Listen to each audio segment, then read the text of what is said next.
baru nyalain laptop.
Yuk, selamat pagi semuanya. Kita mulai perkuliahan.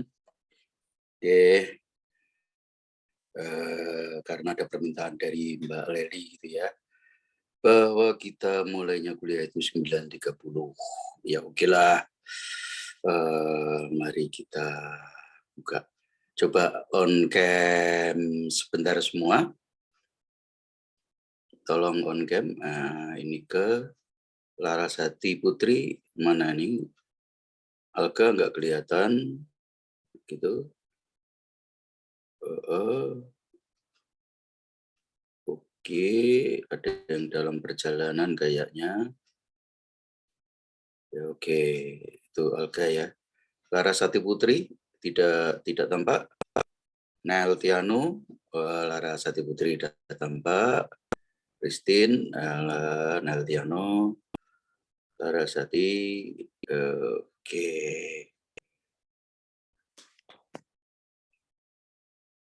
Oke, kita mulai dengan ucap basmalah. Bismillahirrahmanirrahim. Kontrak dan perkembangannya kita mulai. Oke, saya keluarkan catatan manual saya. Hukum kontrak dan perkembangannya. Oke, kemarin sudah ada beberapa yang presentasi, kelompoknya ini terus kemudian kelompoknya Febri. Nah, sekarang kelompok berapa? Dan ini kelompoknya siapa? Topiknya mau ambil apa? Saya Pak, tapi sebentar Pak, ini laptop saya loading buka lewat Larasati ya ini ya. Larasati kelompok 3. Oke. Mau ngambil topik apa, Larasati? Ya. Ya, kalem. Nggak usah tergesa-gesa. Oke. Larasati, ini nih, temennya sama siapa ini kelompoknya? Nggak ada Pak.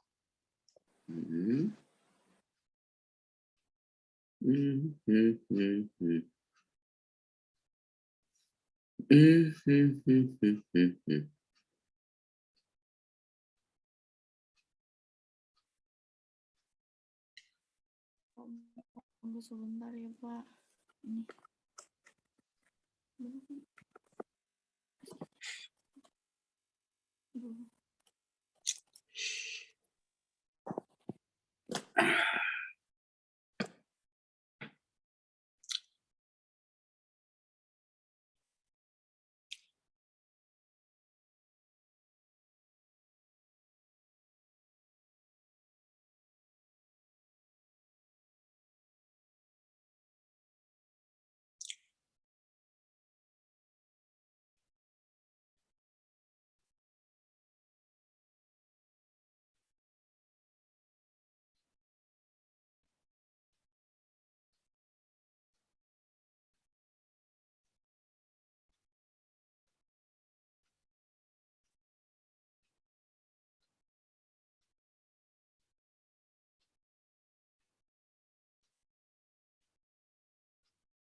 Miring itu laptopnya. Iya Pak, maaf Pak.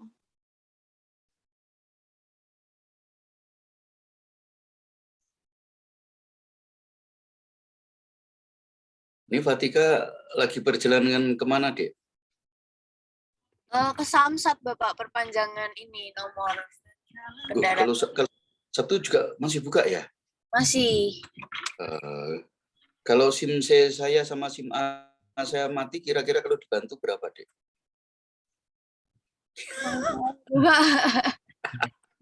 Kemarin katanya 300, Pak, kalau motor, Pak. Oh, motor 300 ya. Tinggal foto ya, karena datanya kan mestinya sudah ada tuh ya. Cuma foto wajahnya aja yang beda. Ya mungkin, Pak. Soalnya kadang tarifnya beda-beda, Pak. Oh, ini nanti kalau kamu sudah kena yang plat nomor putih itu ya? Iya, sudah yang plat nomor putih. Iya, ya. Oke. Ya. Jadi kayak di luar ya. Kayak di luar negeri. Tapi di luar juga ada yang kuning ya. Dan platnya itu tidak memanjang, kotak gitu. Itu yang saya lihat di Malaysia loh ya, Thailand.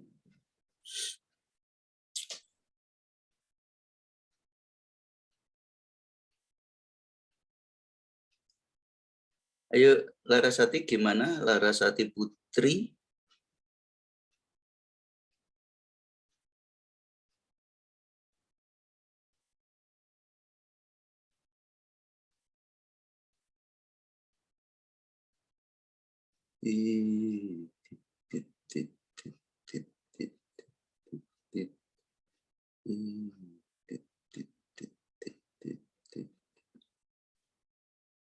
Ya, santai ya, sabar. Nggak usah tergesa-gesa deh.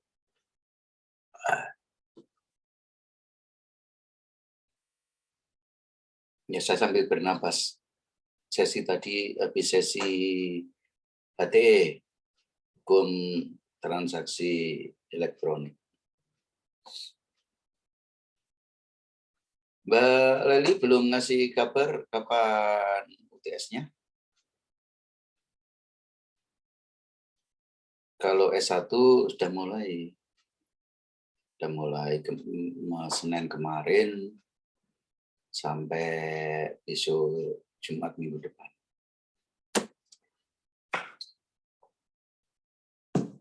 Kalau UTS ini Pak, minggu depan Pak, pada minggu depan. Ya, minggu depan. Ya. Jadi nanti kita ambil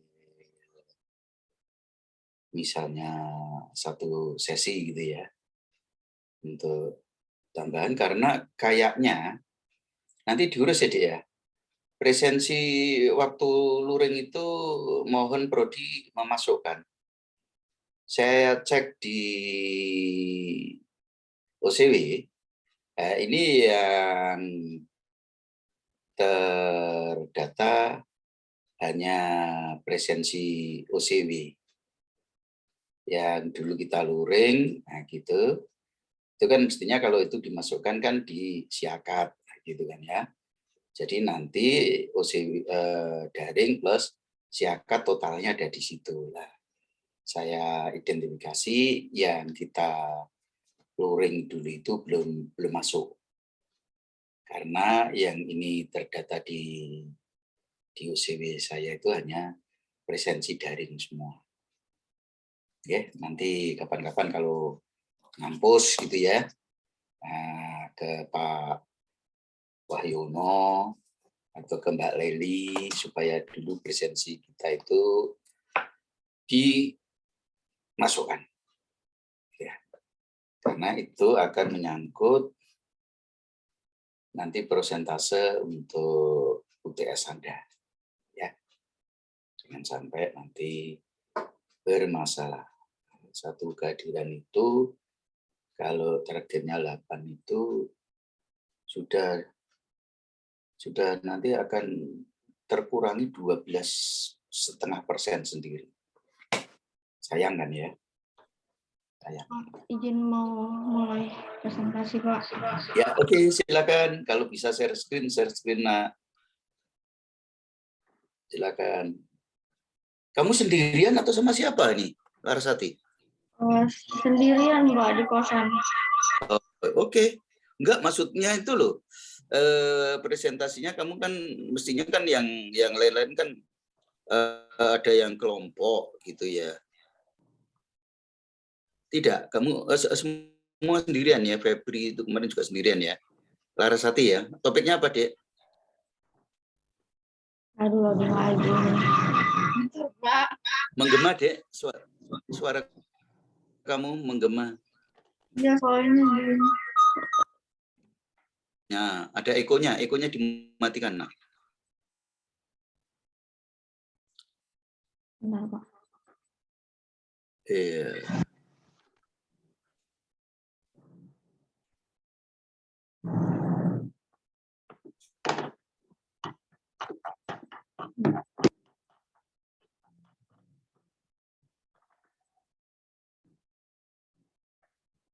Halo, Ya, ini Pak, udah mau mulai aja Pak. ya silakan. Assalamualaikum warahmatullahi wabarakatuh. Saya Saraswati Putri ini mempresentasikan tentang perjanjian pengadaan barang jasa pemerintah kaitannya dengan asas keseimbangan dalam hukum perjanjian. Secara umum perjanjian adalah kesepakatan para pihak tentang sesuatu hal yang melahirkan perikatan atau hubungan hukum, menimbulkan hak dan kewajiban apabila tidak dijalankan sebagai nama yang diperjanjikan akan menimbulkan sanksi.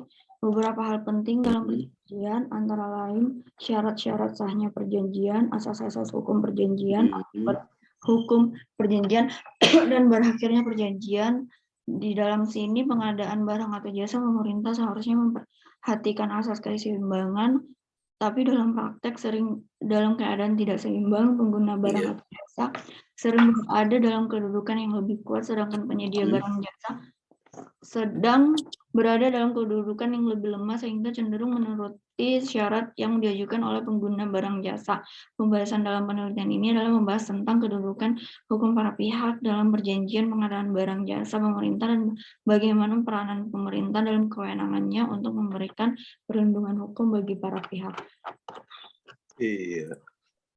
Pengadaan barang jasa dilaksanakan melalui suatu perjanjian. Dengan adanya perjanjian yang disepakati menimbulkan perikatan atau hubungan hukum.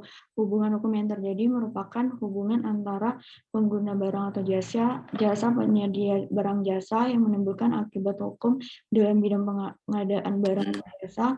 Akibat hukum di sini dimaksud yaitu timbulnya hak atau kewajiban di antara para pihak. Momentum timbulnya akibat itu adalah sejak ditandatangani kontrak oleh pengguna barang jasa dan penyedia barang jasa. Unsur-unsur yang harus ada dalam perjanjian barang jasa yang pertama ada subjek, pengguna barang jasa, penyedia barang jasa. Kedua ada objek, penyediaan barang jasa. Ada dokumen yang mengatur hubungan antara pengguna barang jasa dan penyedia barang jasa. Asal keseimbangan menghendaki kedua pihak memenuhi dan melaksanakan perjanjian itu.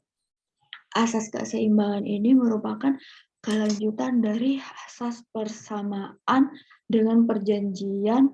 Diharapkan masing-masing individu akan menepati janjinya dan melaksanakannya.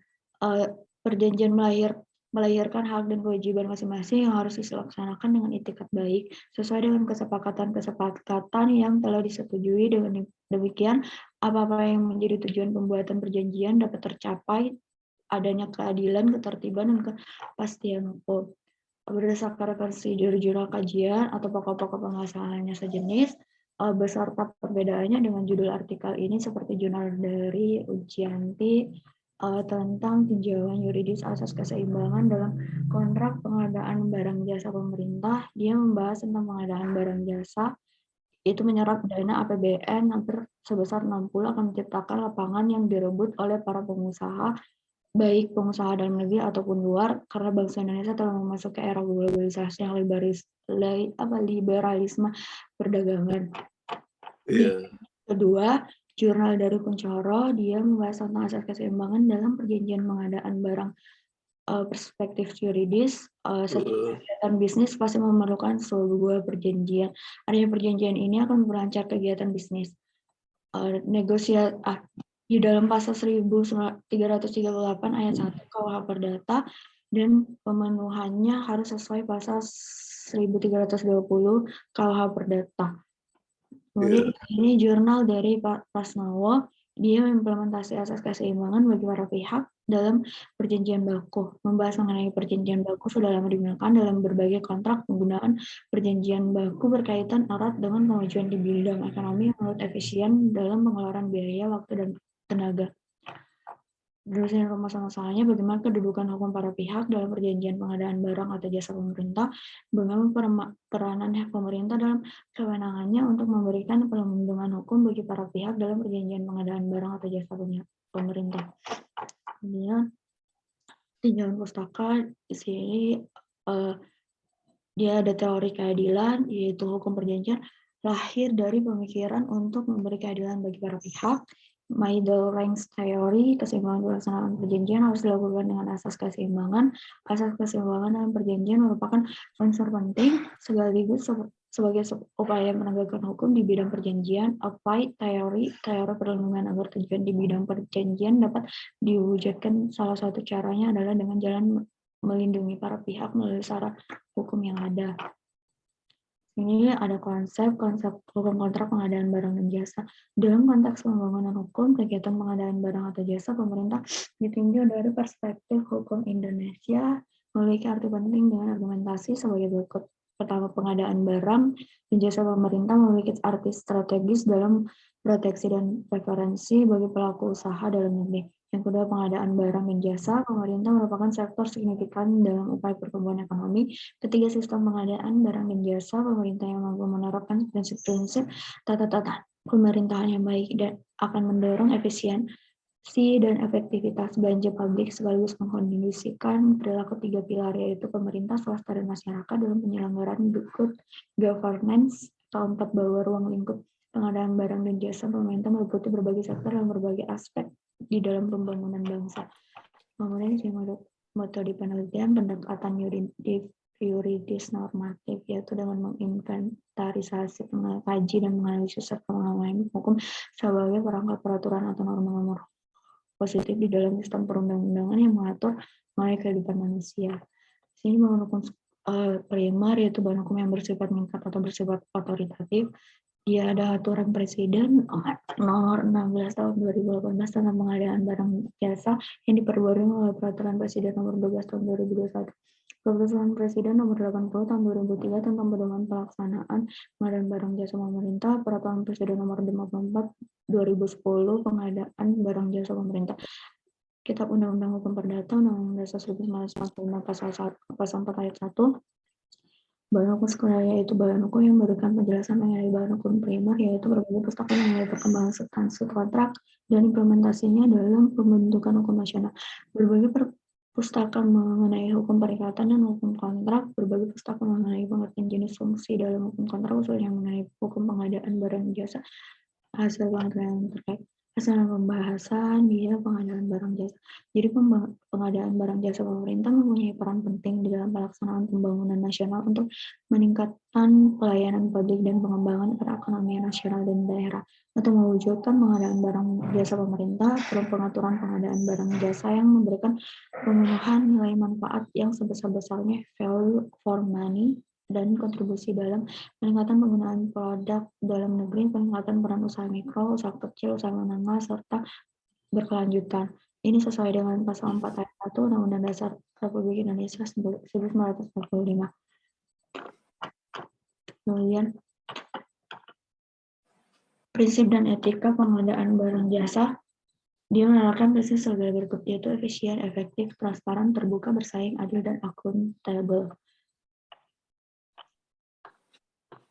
Ya, Subjektif mengatakan bahwa di mana perjanjian adalah suatu peristiwa di mana seorang berjanji kepada seorang lain atau di mana dua orang itu saling berjanji untuk melaksanakan suatu hal, sedangkan perikatan adalah perhubungan hukum antar dua orang atau dua pihak berdasarkan mana pihak yang satu berhak menuntut sesuai hal dari pihak yang lain,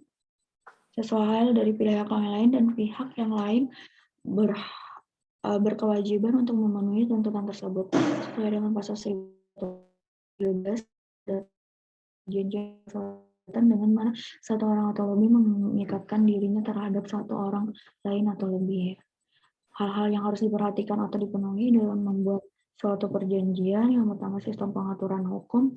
Pengaturan perjanjian adalah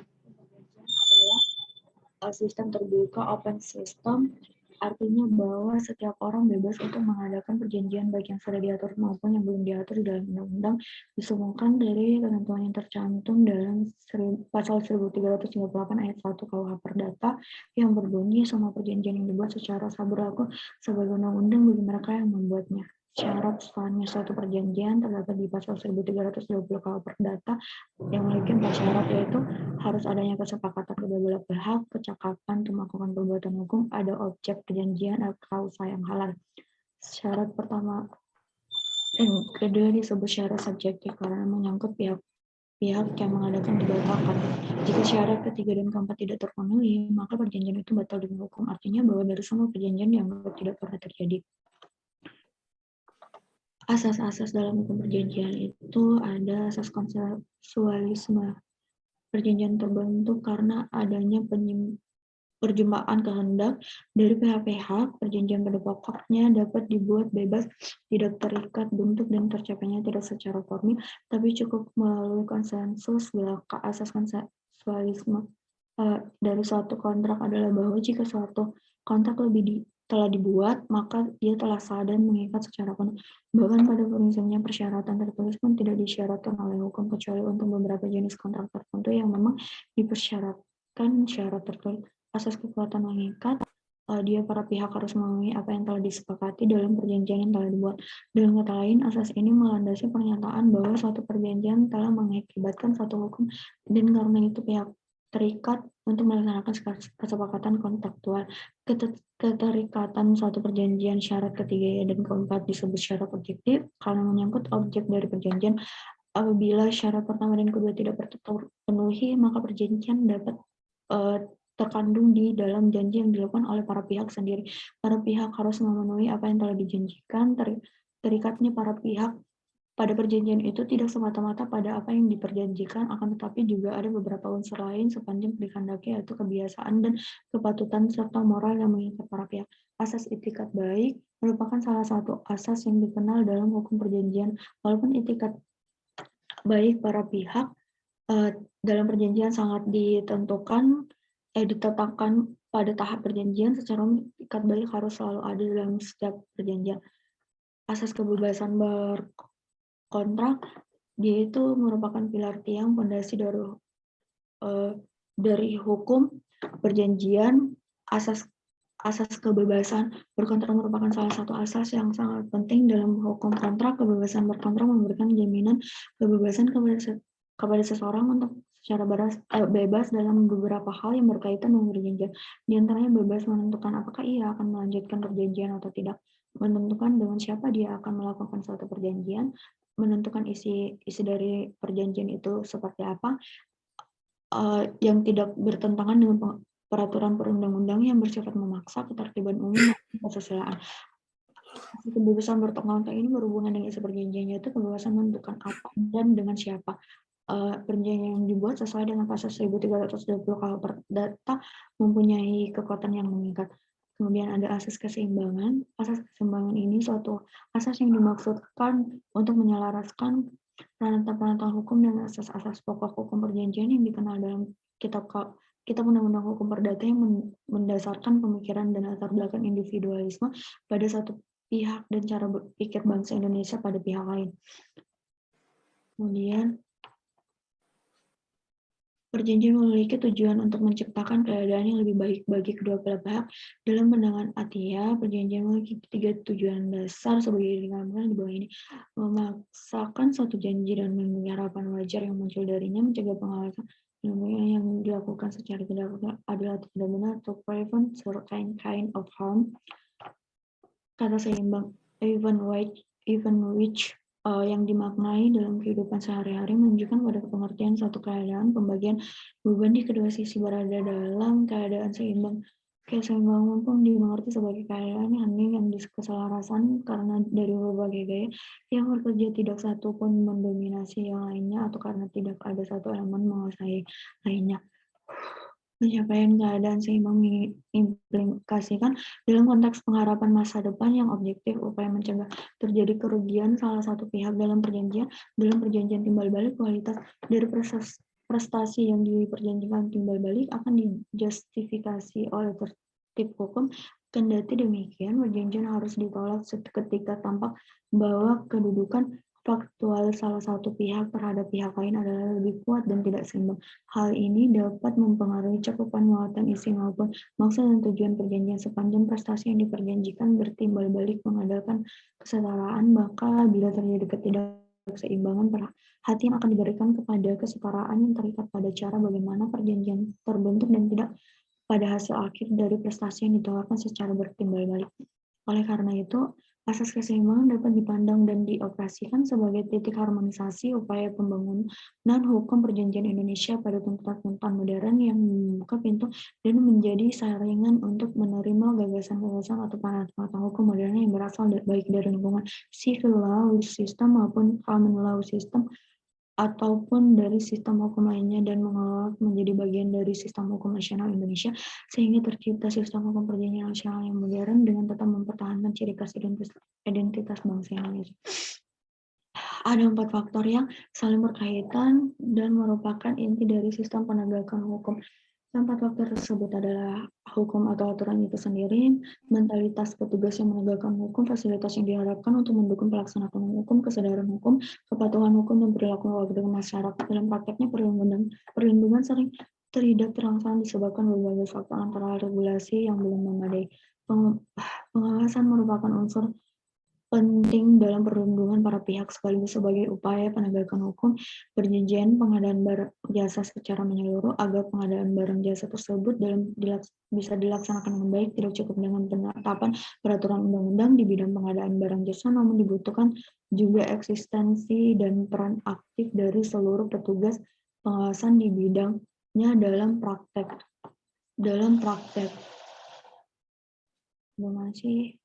Dalam prakteknya, perlindungan para pihak sering tidak terlaksana disebabkan berbagai faktor, antara lain regulasi yang belum memadai. Hal ini bisa menyebabkan timbulnya perbedaan pemahaman mengenai perjanjian. Kesimpulannya, yang pertama yaitu perjanjian pengadaan barang jasa, bagaimana terdapat kesetaraan, keseimbangan antara pengguna barang jasa di mana para pihak berupaya untuk menjaga agar hak dan kepentingannya dilindungi oleh hukum. Para pihak yang terlibat di dalam kegiatan pengadaan barang jasa masing-masing diberikan kesempatan untuk berpartisipasi dalam pembuatan rancangan kontrak atau perjanjian dan mempelajarinya untuk kemudian disepakati dan dilaksanakan. Namun dalam praktek penggunaan barang jasa dengan penyedia barang jasa sering tidak seimbang. Penggunaan barang jasa sering berada dalam kedudukan yang lebih kuat, sedangkan penyedia barang jasa berada dalam kedudukan yang lemah sehingga cenderung menuruti syarat yang diajukan oleh pengguna barang jasa. Peranan pemerintah dalam kewenangannya untuk memberikan perlindungan hukum bagi para pihak dalam perjanjian tentang pengadaan barang jasa. Pemerintah antara lain melalui regulasi, di samping regulasi juga dibutuhkan pengawasan juga sangat mempengaruhi.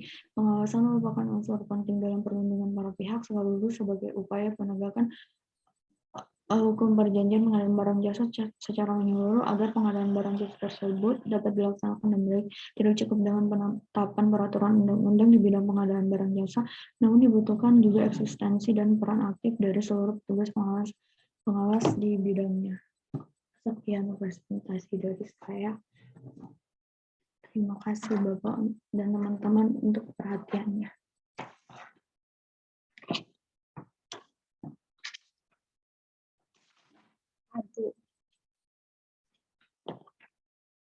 Bapak, sudah selesai Pak Jin.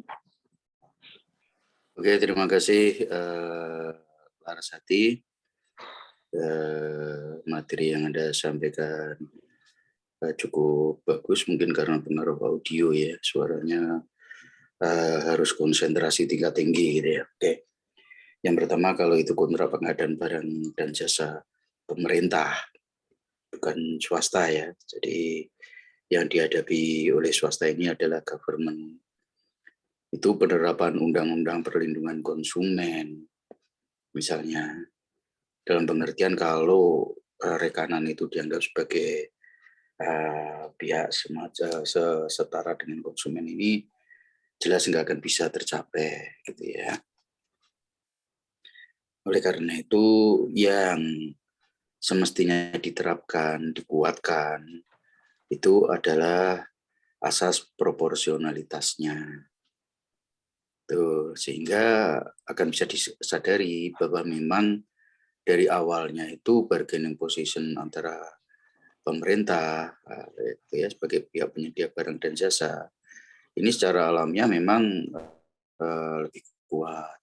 Terus kemudian secara kepentingan, nah pihak government ini harus mengamankan sedemikian rupa, gitu ya, mengamankan sedemikian rupa kepentingan publik yang termanifestasi dalam pengadaan barang dan jasa.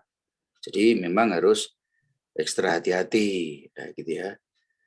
Oke, kalau kita cermati semuanya, untuk pengadaan barang dan jasa ini hampir dapat dikatakan tidak ada perkembangan pada hukum kontraknya.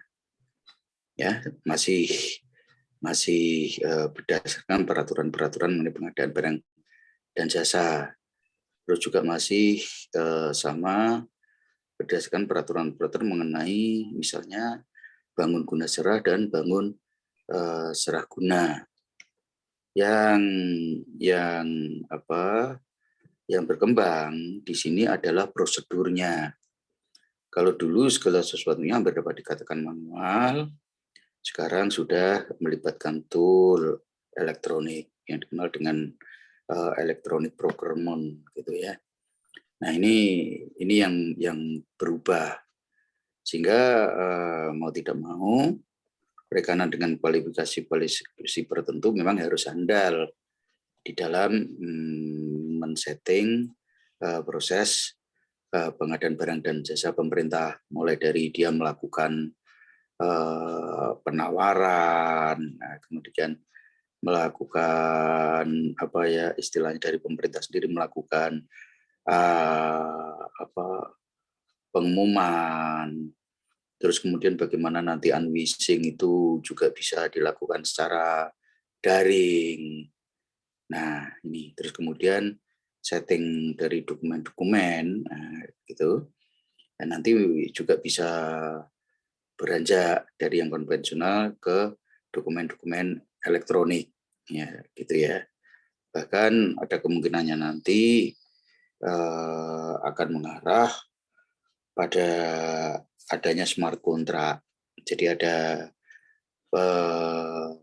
pihak yang mengadakan pemerintah, pihak yang menyediakan layanan barang dan jasa pihak swasta, dan nanti ada satu sisi pihak yang memanajemen blockchain-nya atau tool-nya begitu untuk diproses dan kemudian dieksekusi kontraknya itu melalui smart contract.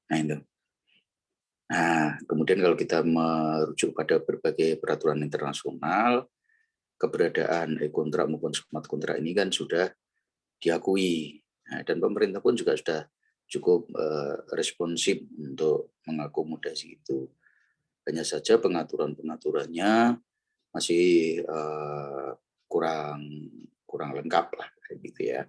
Nah, ini yang menjadi pusat perhatian Anda nanti sebagai calon doktor. Nah, S2 ini kan jembatannya, gitu ya, untuk memberikan pemikiran dan pengabdian pada masyarakat. Sekarang dua-duanya saling membutuhkan. Ya, masyarakat penyedia barang dan jasa itu membutuhkan bisnisnya berkembang maju, sementara pemerintah berkebutuhan untuk menyediakan barang dan jasa itu yang berkualitas, yang tidak mungkin diadakan sendiri oleh pemerintah. Nah, gitu ya. Oke, saya terima presentasi Anda. Sekarang saya mau cross check, yaitu untuk Larasati cukup ya. Anda bisa matikan